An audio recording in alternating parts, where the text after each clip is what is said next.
All right, welcome back to the channel. So it appears that Teofimo Lopez versus Vasyl Lomachenko did for the year 2020 excellent numbers on ESPN. And so we have a star in Teofimo Lopez, right? Slow down, okay? Slow down. They did the numbers that they were supposed to do. And the fact that they did those numbers is the exception that proves the rule, in my opinion. Let's talk about that in this video.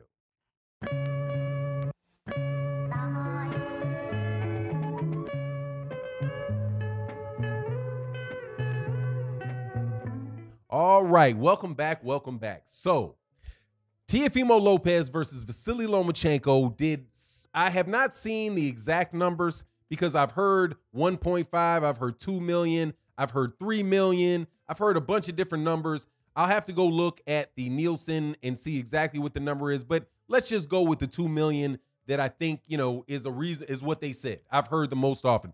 2 million people, peaked at 2 million people or over 2 million people to see it. I've heard people say 3 million. Look, the numbers are very good. And people asked me before what I thought about the numbers. And I said going into this fight, I did not care about the numbers because I thought that the fight itself was the important thing. Because this, just like the Jamal Charlo, this was a quality boxing match that no matter how many people watched, I was going to be extremely happy that it took place, okay? I couldn't tell you how many it was going to do. I didn't say any of that stuff. I just cared that the fight was that good a fight, and the winner of that fight would have 3 of the major belts. It pushes us towards unification at 135, and as a result of that, it's very valuable because that is what boxing fans want, that boxing fans are not given. Boxing fans want clarity. They want to know who the champion is. And the sanctioning bodies continue to confuse it, continue to water it down, and refuse to give fighters the boxing fans the clarity that they desire. So when you see a fight with Teofimo Lopez and Vasyl Lomachenko, a very respected world champion, a very respected up-and-coming hungry fighter, you expect to see something that's good. And that's what we got. Bob Arum leaning into this said, man, this could be a pay-per-view level show. We talked about that beforehand. And I do believe that, yes, that fight, Teofimo Lopez versus Vasyl Lomachenko, should have been a pay-per-view fight on the undercard. It should have been in the best of all worlds. The fight between Teofimo Lopez for unification of that lightweight title would have came like on the undercard to a Deontay Wilder-Tyson Fury fight, right? That's a mega pay-per-view because the little guys fight and then the big guys fight, right? Or like the Jamal Charlo fight, where you had a fight like Jamal Charlo, and Sergey Derenchenko on the undercard. But it was a very, very good fight, and I didn't care about the numbers. But now that the numbers are out, I'm telling you, this is the exception that proves the rule. So what does it mean to have an exception that proves the rule? It's a thing that went differently that proves what you thought the general rule was. This is my general rule. American fight fans want to see American fighters. If you have an American fighter from a major metropolitan area like New York City, where there's a bunch of people that are very interested in him who live in New York City, and then you put him on ESPN that a lot of people have in New York City and in Philadelphia and in all the way around the country, the people that may want to see him fight Devin Haney in the Bay Area, right? They're watching the fight because they want to see how Teofimo Lopez does because their guy might fight him. It does amazing things when you promote and you push American fighters. But it also speaks to what Lomachenko can do when Lomachenko gets in a good fight. Because guess what? Lomachenko did the same numbers the last time he had a fight that people wanted to see. Last time that Lomachenko had a fight that people were asking for was the Guillermo Rigondeaux fight, which, by the way, Bob Arum gave very, very reluctantly. He did not want the fight. What did those numbers do? over 2 million views. It did the same number. It did roughly the same numbers that Vasyl Lomachenko just did with Teofimo Lopez. So let me ask you a question. Is Guillermo Rigondeaux a super megastar now because he did 2 million with Vasyl Lomachenko? Of course not. They just brushed his ass, just brushed him off because they never wanted him to be the star. They want Teofimo Lopez to be the star. So the 2 million versus Vasyl Lomachenko that Guillermo Rigondeaux got, hey man, did that spoke to Vasyl Lomachenko, right? But the 2 million now that Teofimo Lopez got with Vasyl Lomachenko, oh, now that speaks to Teofimo Lopez, not Vasyl Lomachenko. No, that is what the numbers of Vasyl Lomachenko will get when you give him a decent fighter that people want to see. There were a bunch of American fans that were calling for the fight with Guillermo Rigondeaux with Vasyl Lomachenko. Top Rank didn't want to give us that fight. Didn't want to give us that fight. Denied the fight. Said it was a trash fight. Until so many people asked for it that they made it, and it still did better numbers or as good a numbers from what I can see as Teofimo Lopez did. And better than everybody since then. So the question is, what is the exception proves the rule? The rules for me is that people want to see American fighters, right? People want to see American fighters. People want to see black fighters like Guillermo Rigondeaux. People want to see that style of fight. You may not want to sell it, but people want to see it, and the numbers bore it out. So what does that mean going forward? Oh, excuse me. Let me make sure I finish this up. Now, here is with the Top Rank. Why it's an exception, because Top Rank rarely does that.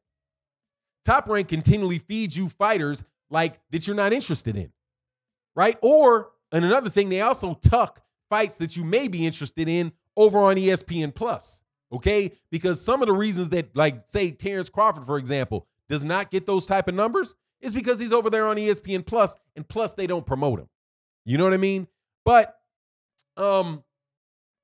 again, those are very solid numbers because like I said, I believe the Top Rank made a good decision in setting up a fight that was actually gave people value versus most of the cards that they put on, which presents you with next to no value whatsoever. And you also had not only just one American star coming up on that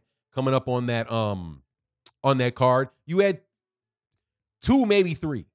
Jihadi Tucker, who was on the beginning part of the card, was a good fighter, and I watched it because came to the card early specifically to see Jihadi Tucker. Because when I heard he was going to be on the televised event, I want to make sure I get a chance to see that young guy.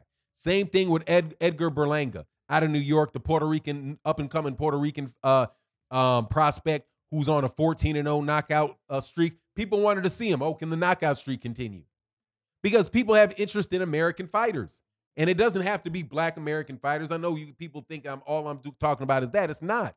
It could be Caleb Plant. It could be David Benavidez. It could be a lot of these guys. But you got to actually try to sell the American fighters to American crowds, and you're going to get more views.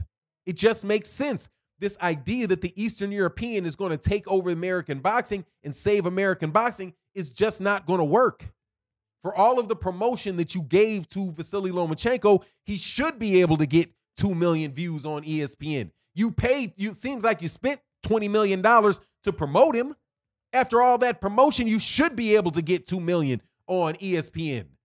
You know what I mean? Like, if you do commercials all day, every day, if you do commercials and put Errol Spence Jr. at the top of pound for pound list and constantly telling you that he's the greatest fighter since Muhammad Ali, there might be a couple people that look up and say, hey, man, let me give this guy a chance. Let me see what he thinks. And that's what you guys did. You sold the idea of Vasyl Lomachenko being this great fighter, right? And you spent a lot of money to get 2 million views. When really you could have done this if you did the same thing to another American fighter, but you actually had him fight tough fights against guys where people could judge for themselves whether or not they think Vasyl Lomachenko is special. You might actually have more people with mouthpieces telling you about Vasyl Lomachenko. But people don't want, but it's very tough with a fighter from the Ukraine to get a groundswell of support, right? just organic support because he's not from here. You can't grow organically from dirt you're not from. But they have guys right here in America that are more than able to do that. But, hey, they want to pick and choose who it is that they want to make stars. Now, with Teofimo Lopez, what does this mean for Teofimo Lopez? Teofimo Lopez needs to continue to do the same thing that he just did.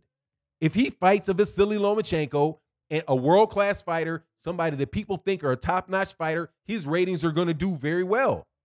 If he does not, they will not. People will go back to not watching him because they'll be like, I don't know, seems like hype job. But I don't think that about Teofimo Lopez. Teofimo Lopez actually, because he's a knockout artist, I believe that this kid is actually going to want to fight these guys, man. I hope that that does not become the problem. But again, man, I'm happy that these ratings did well. It does everybody good when people say, when it shows to the boxing world, hey man, this is what you have to do to get those numbers on ESPN. You're going to have to put a fight that is at least a second-tier pay-per-view fight on there, right? And now for people to say, oh no, Teofimo Lopez, Vasyl Lomachenko was the level of the pay-per-view. Nah. If they could have charged some money and they thought that people were going to buy that, they would have bought it, but they just, I don't know, maybe Teofimo Lopez can bring in the crowd, but I think Teofimo Lopez needs to develop a little bit more. You know what I mean? I think he needs to develop a little bit more. But by way of comparison, you're like, well, all you're saying is garbage, Fanon. Well, answer this for me. How much do you think on ESPN, regular ESPN, Errol Spence Jr. versus Jaron Ennis would do on regular ESPN? Do you think that that's going to be 2 million, 3 million people on regular ESPN? 4 or 5 million. Errol Spence Jr., Jaron Ennis. 4 or 5 million on that same network. I promise you. And Deontay Wilder, you know why I say that? Because Deontay Wilder did 1 million on Showtime. 1 million on Showtime. You put Deontay Wilder on ESPN, you're going to get 5-6 million people watching you on ESPN. So Teofimo's good, but there are other ones that will get you better numbers. Anyway, you let me, for now. Now Teofimo may wind up being a man, but I'm just speaking for right now. Anyway, that's my take on the matter. You let me know what you think. And with that, I'm out. Peace.